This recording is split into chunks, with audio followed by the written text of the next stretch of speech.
Hello and welcome to Too Crazy Media. Welcome back. It has been a long time since we have filmed a video, probably around, say, a year, a little more than a year since we have filmed that last video. Sorry it's been so long. We've just been so busy with life and school and college and just everything in general. But we are finally back and we thought, let's make a video. So instead of going straight back into doing our weekly news, we are going to first start with we thought a nice video for our first video back would be just our top 5 movies of the year.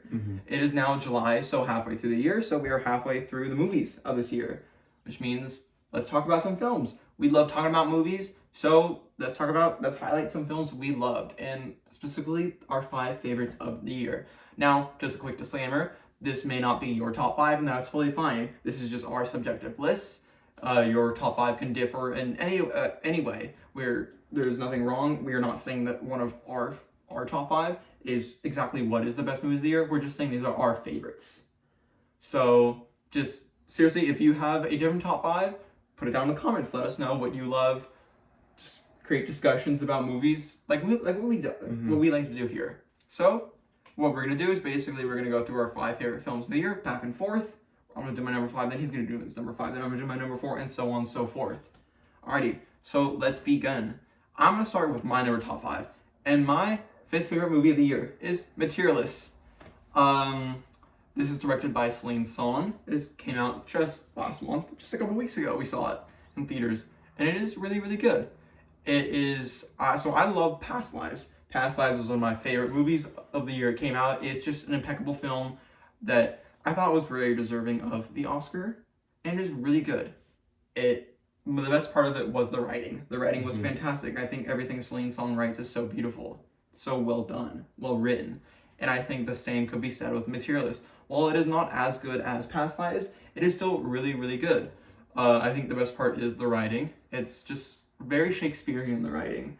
It's very much where sort of the stuff they say in the conversations they have with each other and the dialogue is not very human-like. It's not something a human would say to each other, but it is so beautiful that you don't care. You don't care that it isn't human-like because it's beautiful, and what they say is so... I was blown away the whole time with the stuff they were saying and how they were talking to each other. Dialogue was just amazing. It's really beautiful, and it really is something different. It's total Shakespearean. So I really like that. And I just think it's a really good movie. It's a fun plot. I think it's not really a cheesy rom-com. It's more of just a romance film. There's some comedy in it. There's also a lot of drama. I think that the 3 main cast members do a great job. Dakota Johnson is very good. It's her best performance. Pedro Pascal, also very good. Chris Evans, fantastic. I think he had the best performance in the film.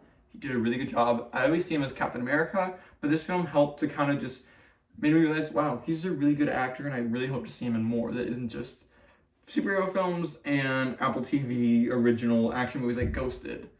I think he did a really good job acting in this film, and he had probably his career best performance, in my opinion. Other than that, I think a lot of people went into this movie thinking that it was going to be a love triangle sort of film. It very much wasn't. It was sort of just a story about the main character, Dakota Johnson's character, either deciding whether she wanted to fall in love with Pedro Pascal's character, who was very wealthy, or Chris Evans' character, who was not very wealthy. So it was kind of just that back and forth and Pedro Pascal and Chris Evans' characters, unlike what people expected, only interacted maybe once or twice. This wasn't like a challenger scenario. So I really liked that. It was different. It was unique. It was fun. It was very good. I think it's not without its issues. I think it was a little too long. They could have cut definitely a lot of the last 30 minutes. They could have cut it down. I kept feeling like it was going to end, and then it kept going again, and it was going to end, and it kept going again.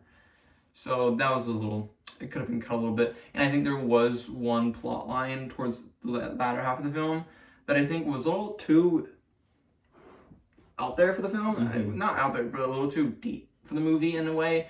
It kind of came out of nowhere and it didn't really fit with the rest of the film. It was a very powerful storyline, something very different for the movie, but I just don't think it worked with the rest of the film or the tone the rest of the film was going for.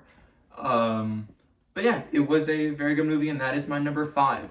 Do you want to go on to your number 5? So my number 5 is Final Destination Bloodlines. Now, most people know that Final Destination movies, they're not the greatest. They're not, when you think of Final Destination, you're like, well, you're watching it for the fun, you're watching it for the kills and the gore, but you're not watching it because it's a good movie. Because pretty much every single one in the series is not great. They're not great movies. Until this one. I think this one surpassed my expectations fully. I don't think it's amazing, but I definitely think it's the best in the franchise, for sure. I think it does everything it sets out to do right and good enough. I think the kills are some of the best in the franchise. I think the opening premonition is the best in the franchise. I think the cast has a lot of chemistry. I think that the performances are actually pretty good.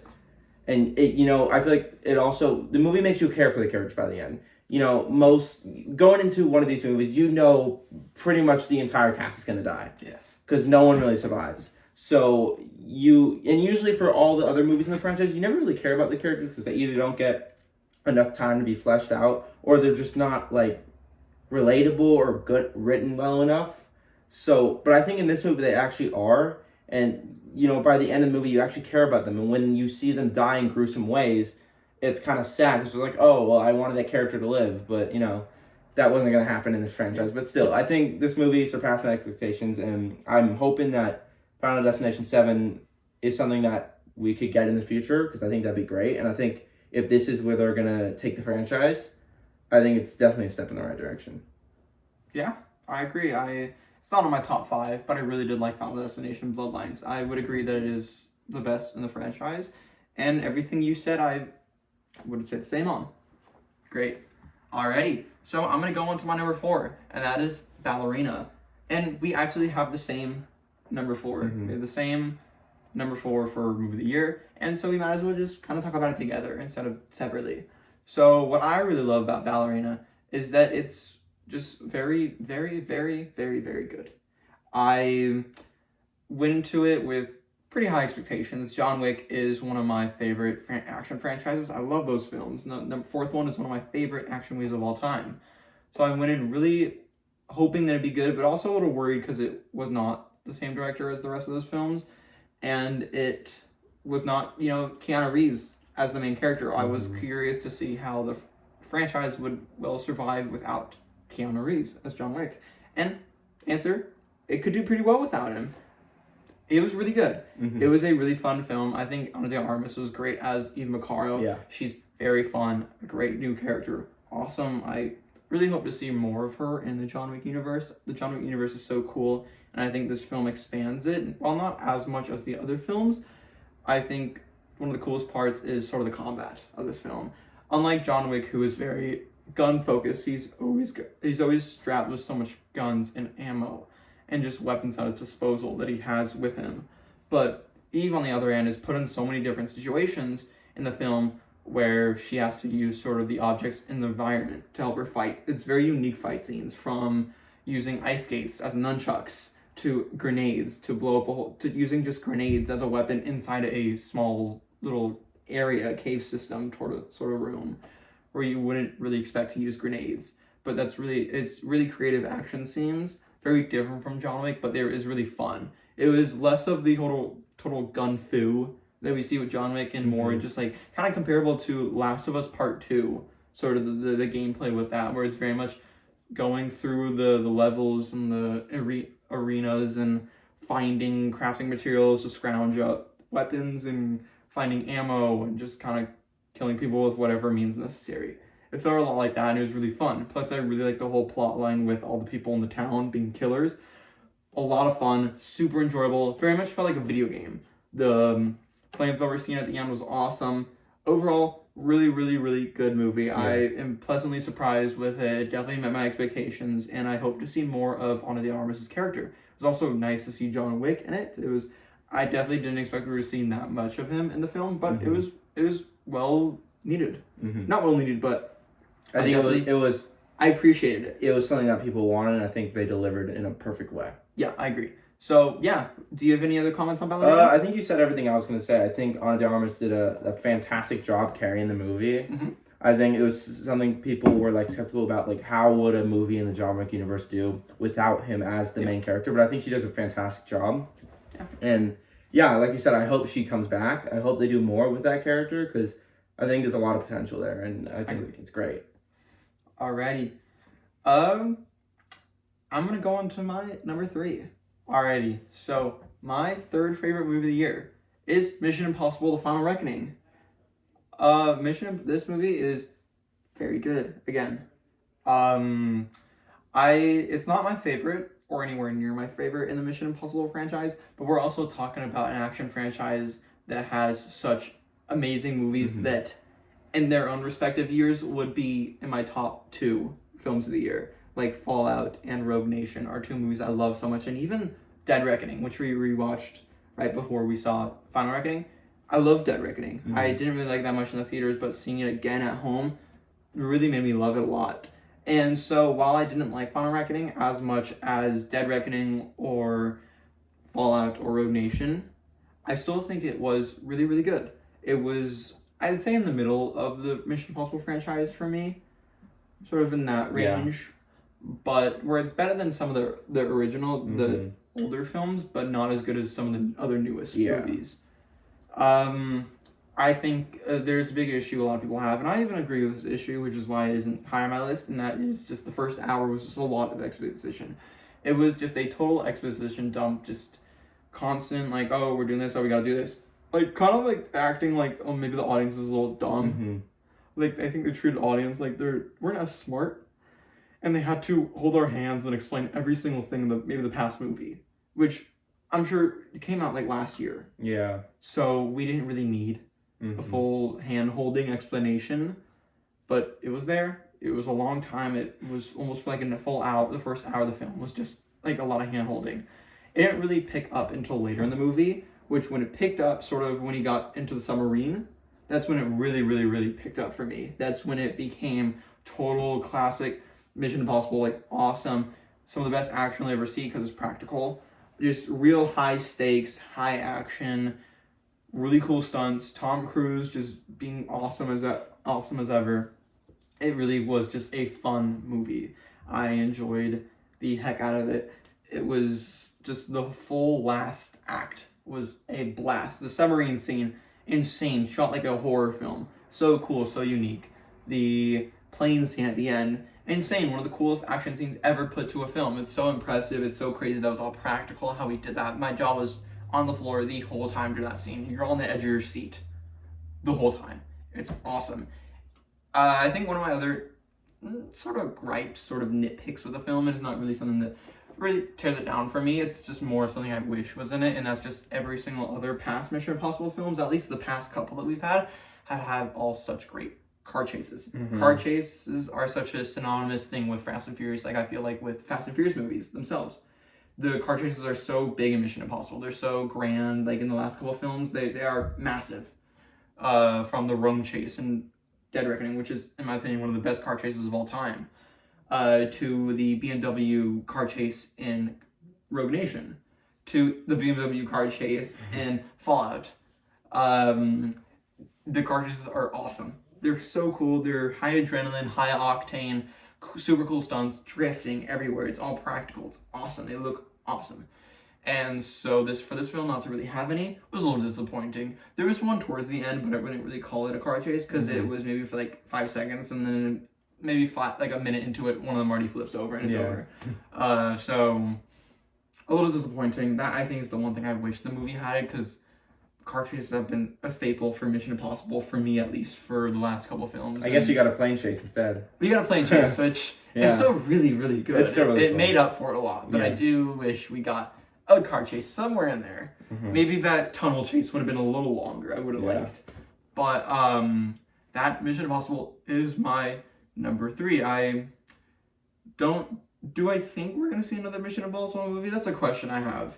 I think maybe later down the line we'll see one, but I don't want them to milk the franchise. I think some things need to end, and I think even though I didn't think I didn't think the way they ended the franchise was amazing, I think it was good enough to where they don't need to bring back at least Ethan Hunt or any of the main cast. If they're going to do it, they need to have an all-new cast. My opinion. I agree. I really did like the ending, actually. I definitely shed a tear. I really like these. I love these characters. Mission Impossible is, just like John Wick, one of my favorite action franchises. So to sort of say goodbye to these characters in a really nice way, it was great. It was awesome. Very heartwarming for me, at least. I wouldn't be shocked if we see another film in the franchise. I just don't think it will be with this cast. Yeah. I don't think Tom Cruise will return. I don't think he's going to want to return. I think he's kind of one to know when to call it quits and when to end it. And I think he wanted to end the franchise, and I think he's smart enough to know not to return. I would love to see another actor take his place, not play Ethan Hunt, but be a new character and sort of follow in the footsteps of Ethan Hunt and join the IMF. Maybe Glenn Powell would love to do it. I'd love to see Glenn Powell. I know Tom Cruise has asked him multiple times, and he's entertained the thought a couple times now. Love to see him do it. But yeah, I don't think this is the end of Mission Impossible, but I do think this is the end of Tom Cruise's run for Mission Impossible. Alrighty, how about you do your number 3? So my number 3 is probably the newest movie on my list, because it's only about like 2 weeks old, not even maybe, is F1 the movie with Brad Pitt. And now this is from Joseph Kosinski, whose last movie was Top Gun Maverick, which obviously was, you know, one of the biggest movies ever. I feel like it was crazy. Massive. And I feel like after that movie, everybody had such high expectations for what he was going to do next. And I feel like not that long after, he revealed that he was going to do an F1 movie. And I feel like there was a lot of hype since that, because they would go to actual F1.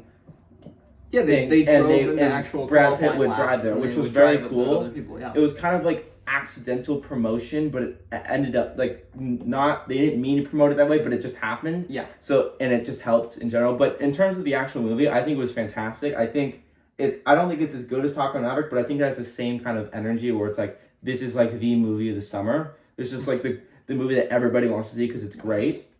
I think Brad Pitt does an amazing job. I think it's one of his, like, I feel like he's just such a great actor that I don't know if I could say it's his best role ever, but he does a fantastic job. I feel like he's perfect for a F1 driver. I feel like he not a retired, but like a almost kind of like out of his age, out of his prime F1. Well, not really out of his prime, but but a little older F1 driver. A little older. I think he did a great job in that role. I think everyone else in the cast was amazing. I think that something that I think it did well was sound design, but also the soundtrack and the music for the movie I think was really good.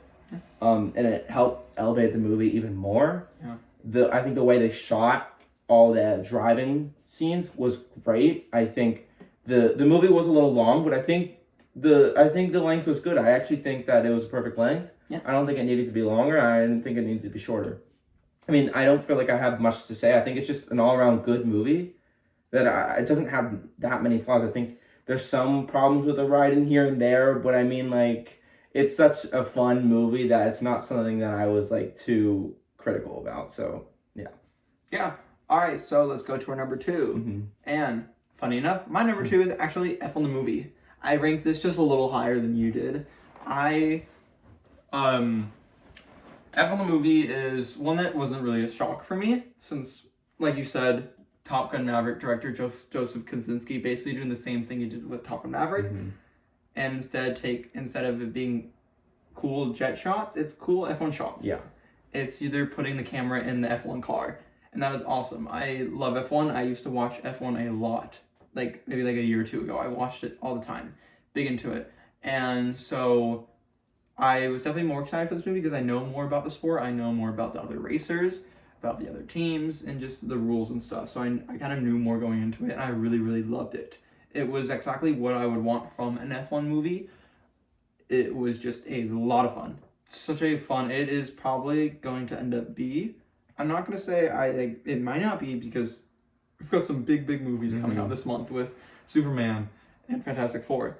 But I really do think that this may end up staying as my favorite summer blockbuster of this year. Yeah. It is really good. This is a true summer blockbuster.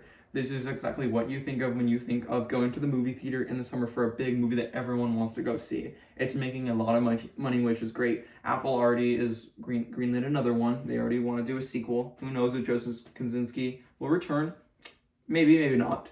But it was really, really, really fun. I love Brad Pitt. Again, I think he was meant for this role. This was a role made for him. Again, might not be his best role, but it was made for him. Meant to play this role. Totally just perfect role for him. I think Damson Idris was also fantastic. He's one of my new favorite up-and-coming actors right now, and he was just super good in this movie, and I think he is my top choice right now for who I would like to play James Bond. which, yeah, I think he's great. I think he'd be great as it. He was fantastic in F1. But, yeah, I think everything you said is exactly right. I don't have much issues or critiques with this film. It wasn't a perfect movie, but it was near perfect. Yeah. It was just such a fun, exhilarating film. Not too long, not too short. Perfect length. Soundtrack, Hans Zimmer did a fantastic job. Just really, it hits you hard, and it hits well. It is good. It really gets you pumped up for some of the driving scenes. It's how they shot it all practical, and how they were on the track with other racers is awesome. Super cool. An overall very unique movie. Not something we see a lot. It's really something that really Joseph Kosinski is kind of doing, and I think it's great. I think he should keep up the work. I know his next film was Top Gun Maverick 2, or the sequel to Maverick, which I think I cannot wait for. Yeah. But maybe after he does Maverick 2, I'd love to see him return to F1. Maybe we get a sequel for that, or maybe him just do something original for once. Because while I love him doing these big blockbuster films, I'd love to see him take on something original, an original idea. Since he's kind of done so well with... He's done a total 180, whereas films before Top Gun Maverick were not the best, and maybe some people didn't even like them. And kind of went into Top Gun Maverick and just made a fantastic movie, and then went into F1 and also made another fantastic movie. And I think those films stand 2 and 2 together. I wouldn't say honestly one is better than the other. I love them both in the same amount. They're both just, I love summer blockbusters, and those both truly are the ultimate summer blockbusters for me. F1 the movie is fantastic. It is an easy 5 out of 5 for me. I loved it so much. It is so exhilarating. It's so much fun. You really get placed into the action. It's so epic, and it is fantastic. It's one of the best movies of the year, and it would have been my number one if it were not for my number one spot, which is just, I'll get to it later. I'll rave about it a lot. But how about you do your number 2? Okay, so my number 2 is one I put a lot of thought into. It's Thunderbolts. And, I kind of feel like it's wrong to put a Marvel movie at number 2 just because of the way people think of it. But I actually think this movie is great. Though. I think it's great. Yeah. I think a big reason why I think this movie was really good for Marvel and just really good in general was because I feel like Marvel was kind of on a losing streak. Captain America was a movie I feel like they needed to be good. Because it's a new Captain America movie after so long, and it just kind of wasn't great. It was meh. It was meh, and I feel like that kind of hit Marvel hard. Yeah. And then Thunderbolts, there were a lot of talks about it being much better, and people were dependent on that movie to be good, and it was great. I think everybody pretty much loved Thunderbolts for the most part. I think the cast is the best part. I think the chemistry they have is amazing. I think the idea of taking the thing from the comics and put in this ragtag team of, kind of disposable anti-hero villains from the MCU that it's like Marvel Suicide Squad, but I think done better in a lot of ways. Like characters that people kind of forget about, especially like Taskmaster, characters like that. Bringing them together for a movie, I think, was such a good idea and done so well. And for example, a character like John Walker, who was very hated in Falcon Winter Soldier, came back and now he's a fan favorite. Yes. Everybody loves John Walker. He was him so much great in this movie. A character like Ghost, someone who's kind of underutilized, a character that no one really cared about, comes back and now I think she's a lot better in this movie. And obviously Yelena was a character people liked before, but I think she's even better now, and she's cemented herself as one of the best characters in the MCU. But in terms of the actual movie, I thought it was great. I thought the story was great. I thought the villain, bringing a relatively new Marvel character. He hasn't been around for that long in the comics, Sentry. I think bringing him to the MCU pretty quickly after his debut was a good idea because he's such a cool and complex villain. Because he's not so much a villain, but he's got darker sides to him. I think that's a really cool concept. Yeah. And I think Louis Pullman does a really good job in that role. Yes. It was just design. Very cool design. I think his suit as Sentry was cool. The concept of the void and the way they executed it was very cool. I think it was done super well. Yeah. And I think the movie's great. I think it paves a perfect path for where the MCU could go. It was kind of unclear for a while. They were kind of lost, but I think after this movie, they kind of are starting to find their footing, especially with, Fantastic Four just around the corner. I think that this movie kind of got Marvel back on track. So I think that's why it's so good. Yeah, I really like Thunderbolts. It is not in my top 5, but it is very, very, very close. It was really fun. I remember coming out of theaters, absolutely loving it. That was really good. I saw it twice in theaters, and I loved it both times. Really, really good. I love the Mind Place. Whenever they went to that Mind Place, so cool. I wish they were in it for longer and explored it more because it's awesome. But yeah, fantastic film. Florence Pugh, amazing in it. The whole team, fantastic. Loved it. But now on to our number one spots. We actually have the same one. We do have the same number one. And I guess I'll go first on it. I'll talk first. And that is Sinners. Sinners is both our favorite movie of the year, and for good reason. Sinners is sort of a once-in-a-decade movie. Yeah. It's a movie that wasn't high on a lot of people's radars. It also wasn't very hyped. I feel like it just kind of came out of nowhere and just took everybody by surprise. It was obviously sort of anticipated because, you know, the director. Yeah, and it was Michael B. Jordan. Michael B. Jordan. You've got directed by Ryan Coogler. Yeah. Who is great. This is his first movie away from Black Panther. Yeah. And to come into this I was really, really, really excited. It wasn't a film that was high on my list for the year just because the trailers looked very interesting, but it wasn't like a big blockbuster franchise film or something like that. It wasn't connected to an IP. But wow, was I and the whole rest of the world just blown Nobody away. expected it to be as good as it was. No one expected Sinners to be the best movie of the year. And I think most people would agree that Sinners is the best movie of the year. It was great. It was very, very good. It's hard to find anything to talk about negative about it. I agree. It's a 5 out of 5. If I can give a movie a 6 out of 5, I would give Sinners a 6 out of 5. It is a movie I cannot stop thinking about. It is one of the earlier movies, honestly, on either of our lists. It came out before F1 and Mission Impossible, Ballerina and Materialists. It came out before really any other movie we talked about today. So for it to come out and stay as number one, I do generally think that this will be the one film to stay as number one the whole year. I think there's a high chance, yeah. I can't really think of any other movie, and I'd love to be pleasantly surprised by another film and come out of nowhere and be number one. But I do think this is going to stay as my number one pick for the year. It's just fantastic. It is a movie I cannot stop thinking about. There isn't a day where I don't think about the movie or the soundtrack. The soundtrack, I'm still listening to it to this day. It is amazing. It is one of my favorite parts of the film is the music. It is a movie that is based on music and the blues, and it is fantastic, this music. The soundtrack is extraordinary. Just Miles Catton singing. And something I also want to talk about is I think it is Michael B. Jordan's best performance. Yes. And I think he's a great actor and he does so much great stuff, but I think this was his greatest performance. The idea of him playing the same, like not the same character, but two characters, twins, that, you know, they look the exact same, obviously. So, but I think he does such a great job differentiating them. Like you know which one is which, even though they look the exact same. I agree. Michael B. Jordan, best performance, amazing, fantastic. Miles Catton, great. The whole cast.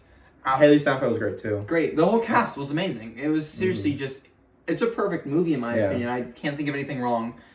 I think the first half, whilst many may argue was a little boring, I think is well needed to set up the characters in order to throw these characters, in order to make us feel for these characters when we throw them into the second act. Yeah. With the vampires showing up. If it wasn't for that first act, they would just be meat puppets. We wouldn't care about them. We wouldn't be like, oh no, like why they killed them off. That sucks. Like we would not care for them like we did coming into the second act because of the first half of the movie. And while it is slow, it is meant to be slow. It is meant to give us a deep dive into these characters and to where they live, this town. So it is the time period that Ryan Coogler has thrown us into is well needed. So I really do like the first half of the film. And the second half of the film is amazing. It is extraordinary. It is awesome. It is every single way perfect and awesome and so cool, and it is just a blast, and it begins and it ends like it's a whirlwind of emotions that starts with the vampires showing up and then just all of a sudden it's over. You're like, whoa. Plus I also think the ending is amazing. Fantastic ending. I just think seriously a beautiful moment, beautiful ending. It's full 180 wraparound at the end.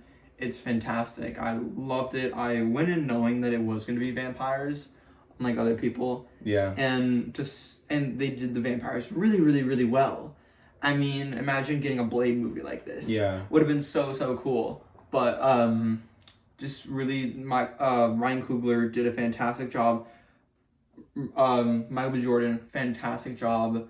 Ludwig Göransson, fantastic job with the soundtrack. Just multiple. I saw the movie twice in theaters and once in Dolby and once in another time in IMAX. Seeing it in IMAX, what an experience that was. Getting to see the scenes where the camera, the frame changes is insane. It's seriously something to behold. It was an experience I'm so glad I got to see in IMAX. It made the movie, I already loved it seeing the first time in Dolby, but seeing it the second time in IMAX made it from a 5 out of 5 to like a 6 out of 5. Just what an experience that was.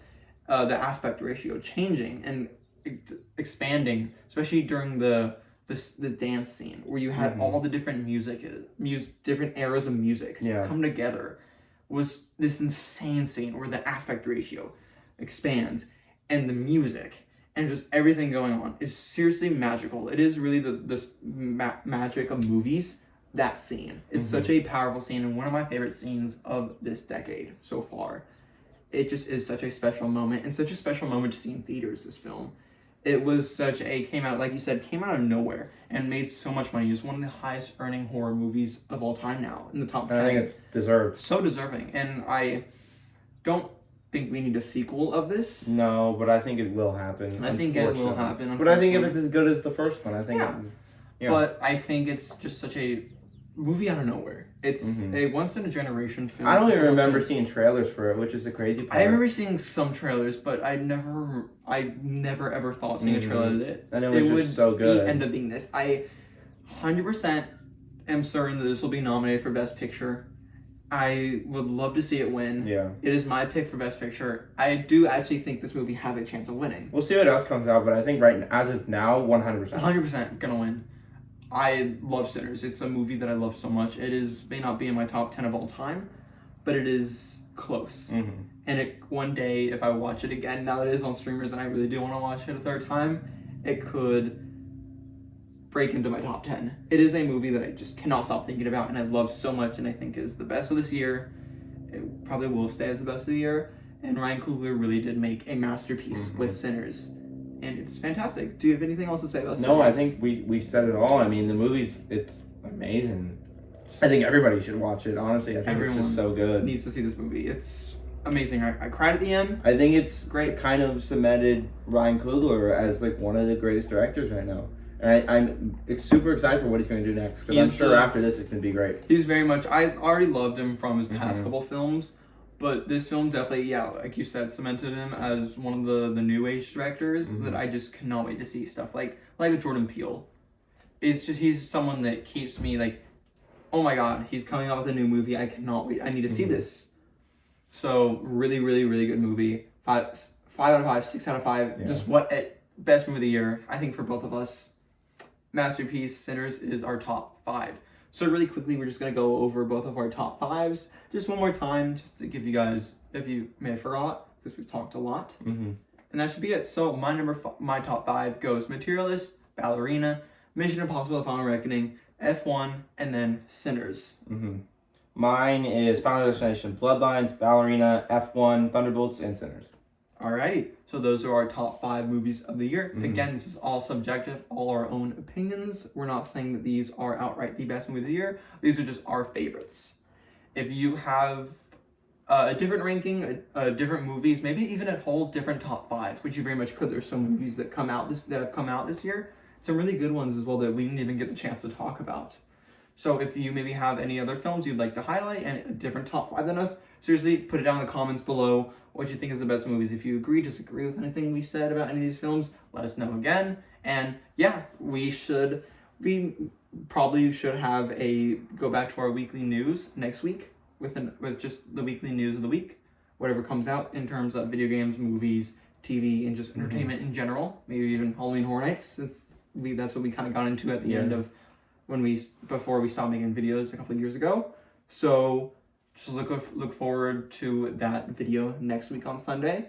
And yeah, glad to be back. Thank you so much for watching. Goodbye.